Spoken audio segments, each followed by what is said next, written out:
ప్రకారం 12,000 జీవన వృత్తిని ఎన్నికల్లో ఇచ్చిన హామీ ప్రకారం 12,000 ఎన్నికల్లో ఇచ్చిన హామీ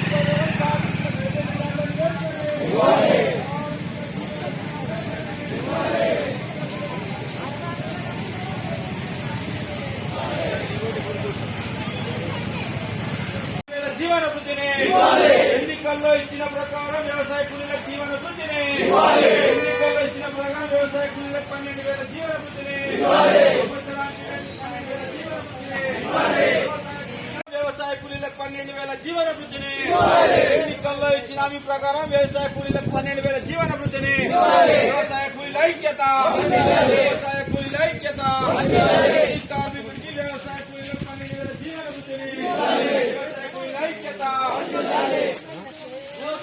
సంవత్సరానికి 12,000 జీవన వృత్తిని ప్రతి వ్యవసాయ కూలికి 12,000 జీవన వృత్తిని వ్యవసాయ కూలీల ఐక్యత వ్యవసాయ కూలీల ఐక్యత వ్యవసాయ కూలీల ఐక్యత ప్రతి కార్మికుడికి వ్యవసాయ కార్డు ఐక్యత వ్యవసాయ కూలీల ఐక్యత సంవత్సరానికి 12,000 జీవన వృత్తిని ప్రతి వ్యవసాయ కూలికి 12,000 జీవన వృత్తిని వ్యవసాయ కూలీల ఐక్యత వ్యవసాయ కూలీల ఐక్యత వ్యవసాయ కూలీల ఐక్యత ప్రతి కార్మికుడికి వ్యవసాయ కార్డు ఐక్యత వ్యవసాయ కూలీల వ్యవసాయ కూలీలకు 12,000 జీవన వృత్తిని ఎన్నికల్లో ఇచ్చిన హామీ ప్రకారం వ్యవసాయ కూలీలకు 12,000 జీవన వృత్తిని వ్యవసాయ కూలీల వ్యవసాయ కూలీలకు 12,000 జీవన వృత్తిని ఎన్నికల్లో ఇచ్చిన హామీ ప్రకారం వ్యవసాయ కూలీలకు 12,000 జీవన వృత్తిని వ్యవసాయ కూలీల ఐక్యత వ్యవసాయ కూలీల ఐక్యత కార్మికుడికి వ్యవసాయ కూలీలకు 12,000 జీవన వృత్తిని వ్యవసాయ కూలీల ఐక్యత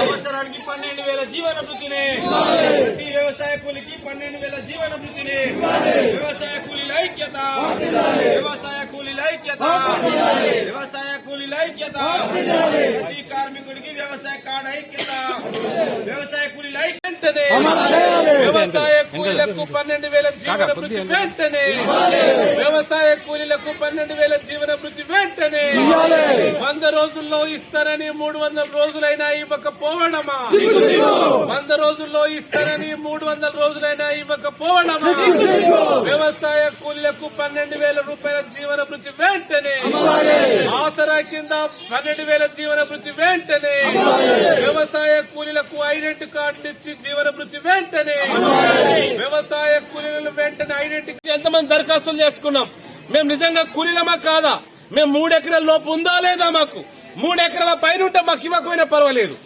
3 ఎకరాల లోపు ఉండేటటువంటి వాళ్ళందరూ కూలి మీదనే ఆధారపడి బతుకుతారు కాబట్టి వాళ్ళందరికీ కూడా నువ్వు వెంటనే జీవన వృత్తి వచ్చే విధంగా మంజూరు చేయాలని పంచాయతీ కార్యదర్శులకు మీరు ఆదేశాలు ఇవ్వాలని మా లిస్టుని ఎంపీడీఓ గారి ద్వారా అక్కడికి పంపాలని మేము ఎంఆర్ఓ గారికి మనం రిప్రజెంటింగ్ చేస్తున్నాం వ్యక్తిగత దరఖాస్తులు కూడా ఇస్తున్నాం ఇచ్చిన తర్వాత ఎంఆర్ఓ గారి హామీ తీసుకున్న తర్వాత మనం మాట్లాడుకోవచ్చు వ్యవసాయ కార్మికుల ఐక్యత అక్కలు అన్నలు అందరికి కూడా ఈ రోజు వ్యవసాయ కార్మికులు ఉన్నారా లేదా అనేటటువంటి విషయంలో సిరికొండ మండలంలో వివిధ గ్రామాల నుంచి వచ్చినటువంటి అక్కలకు అన్నలకు మన సమస్యల మీద వ్యవసాయ కార్మికుల సమస్యల మీద తహసీల్దార్ గారి ద్వారా జిల్లా కలెక్టర్ కు ప్రభుత్వానికి విన్నవించే విషయం ఏమంటే వ్యవసాయ కూలీలు ఈ రాష్ట్రంలో 2011 లెక్కల ప్రకారం 60 లక్షల మంది వ్యవసాయం మీద ఆధారపడి కూలీ చేసేటోళ్లు కైకిలు చేసేటోళ్లు ఉన్నారని లెక్కలు చెప్పాయి ఇప్పటికి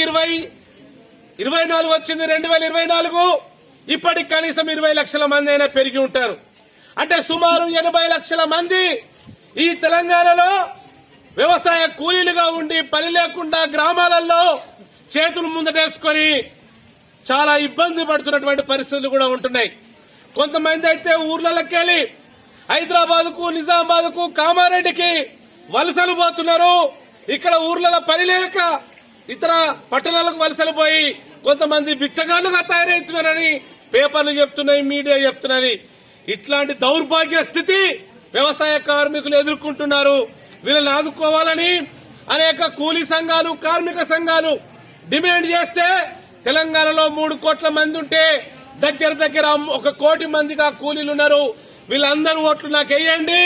మీ అందరికి ఓట్లేస్తే నేను జీవన భృతి 12,000 సంవత్సరానికి ఇస్తానని, వ్యవసాయ కార్మికులకు 12,000 రూపాయలు ఇస్తానని అధికారంలోకి వచ్చినటువంటి రేవంత్ రెడ్డి 3 నెలల్లో ఇస్తానని హామీ ఇచ్చి అధికారంలోకి వచ్చిండు.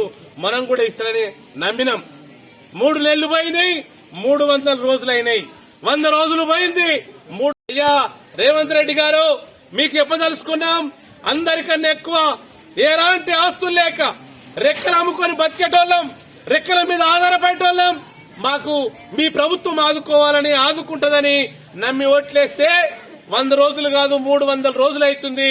మమ్మల్ని ఎప్పుడు ఆదుకుంటావా అని ఈ రోజు మేము 300 రోజుల తర్వాత మేము తహసీల్దార్ ఆఫీస్ కు దరఖాస్తులతో ముందుకు వచ్చినామనే విషయాన్ని తెలియజేస్తున్నాం.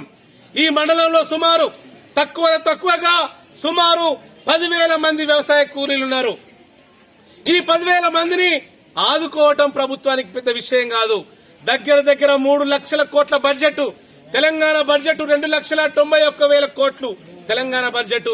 మాకు 1,000 రూపాయల కాడికి ఇస్తే, సంవత్సరానికి 12,000 రూపాయలు ఇస్తే నీ సొమ్మేమన పోతా? కొంతమందికి లక్షల కోట్ల రూపాయలు మాఫీలు చేస్తున్నావు.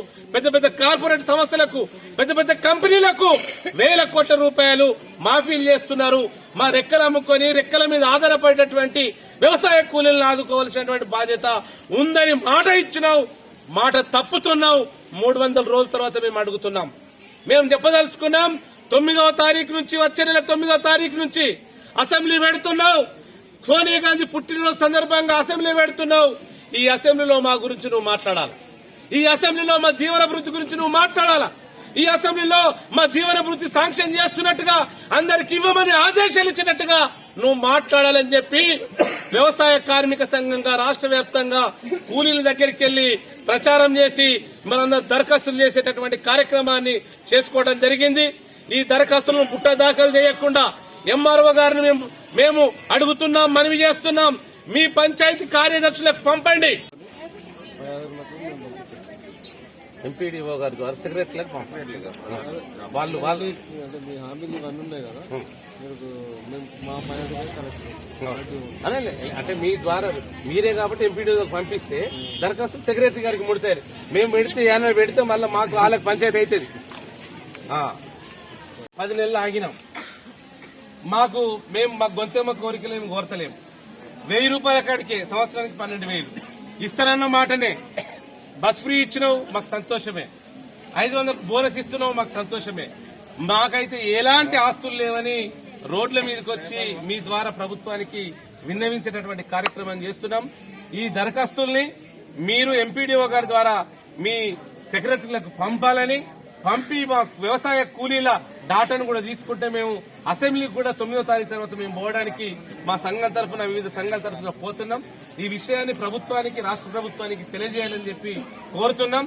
మీ గ్రామాల తరఫున వివిధ గ్రామాల వాళ్ళం దరఖాస్తులు ఇస్తాం, పేర్లు రాస్తాం. వాటిని పంపే బాధ్యత మీరు తీసుకోవాలని యాజ్ ఎ మెజిస్ట్రేట్ గా మిమ్మల్ని విన్నవిస్తున్నాం.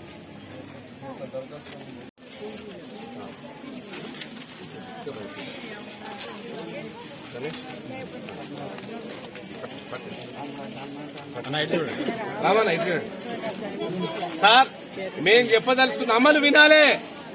ఎంఆర్ఓ గారికి మనం మీ అందరి తరఫున ఒకటి తయారు చేసినాం. మీరు కూడా మీ దరఖాస్తులు ఉన్నవి. మేము 3 నెలలు మనం ఈరోజు మన దగ్గరకు వచ్చి నాట్లేస్తున్నటువంటి వాళ్ళు ఒక్కరోజు ఆ ప్రాంతంలో వ్యవసాయం చేసుకున్న వాళ్ళు ఈరోజు అక్కడ వ్యవసాయం సరిగ్గా లేక ఇవాళ మన దగ్గరకు వచ్చి కూలీలుగా మారిండ్రు. దీని అర్థం పంజాబ్ లో గోధుమలు వండియడంలో భారతదేశంలో నెంబర్ 1 ఉండే, యూపీ ఉండే, బీహార్ ఉండే. ఇవాళ అక్కడ పరిస్థితి లేదు. ఇక్కడ తెలంగాణలో ఇలా అడ్లు పండించడంలో మనం నెంబర్ 1 గా ఉన్నాం. రేపు తెల్లారి ఆ దుస్థితి మనకు పట్టద్దంటే కూలీలుగా అందరం మనం ఏకతాటి మీద ఉండి ఈ వ్యవసాయాన్ని కాపాడుకుంటూ, ఈ మన ధరలను కాపాడుకుంటూ మనం అందరం ముందు బాగా ఉండాల్సిన అవసరం ఎంతైనా ఉన్నది. ఎలాంటి నిర్లక్ష్యం చేసినా ఈ ప్రభుత్వాలు రేపు మనల్ని కూడా పక్క రాష్ట్రాల కూలీలుగా మార్చే అవకాశం ఉంది. కాబట్టి తక్షణమే కార్మికులను మనం ఆదుకోవాల్సిందిగా విజ్ఞప్తి చేస్తున్నాం.